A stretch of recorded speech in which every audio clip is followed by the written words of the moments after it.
Anne-Sophie Poggi, vous êtes partenaire de l'Agora des DSI et vous venez à chaque rendez-vous partager avec nous votre minute légale et dont je vous laisse annoncer le sujet.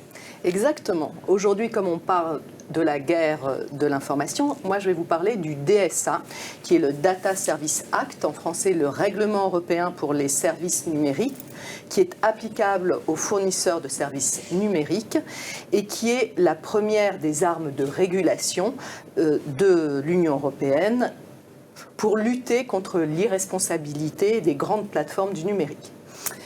Alors, quand on connaît les enjeux, c'est extrêmement important d'avoir des régulations. Donc, ce DSA est rentré en application le 25 août dernier et ça va d'abord s'appliquer aux 19 très grandes plateformes qui ont été identifiées par la Commission européenne. J'en cite quelques-uns, les marketplaces comme AliExpress, Amazon, des réseaux sociaux, Instagram et autres, des moteurs de recherche, Bing, Google, et un certain nombre comme Wikipédia et Booking.com. Les autres intermédiaires, qui sont toutes les autres plateformes en ligne, seront concernés à partir du 17 février 2024. Ce règlement va être, régulé par une autorité de régulation qui sera l'ARCOM, l'autorité de régulation de la Commission audiovisuelle et numérique, un peu comme la CNIL pour le RGPD. Alors, qu'est-ce qui change ?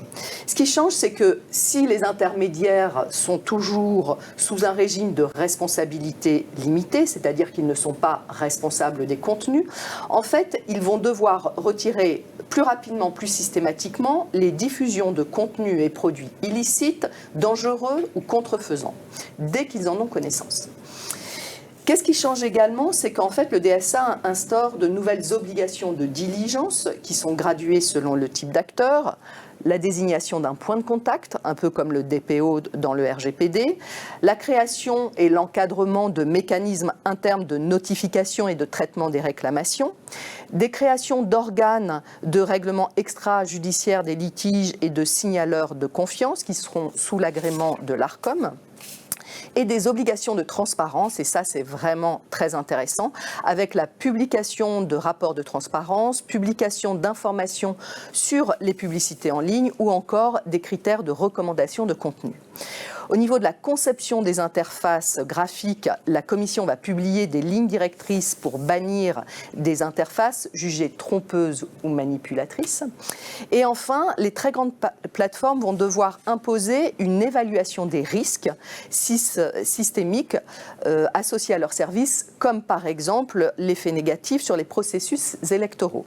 Ces évaluations seront suivies par la mise en place de mesures d'atténuation des risques, comme l'adaptation de leurs algorithmes, et il y aura un système d'audit indépendant, et notamment les chercheurs agréés pourront accéder aux données sur les algorithmes des grandes plateformes. Donc en fait, on voit que c'est déjà un outil qui est en place, qui sera suivi par un autre outil qui sera le Digital Market Act, dont je viendrai vous parler dès la sortie. Eh bien, merci beaucoup Anne-Sophie Poggi pour cette minute légale.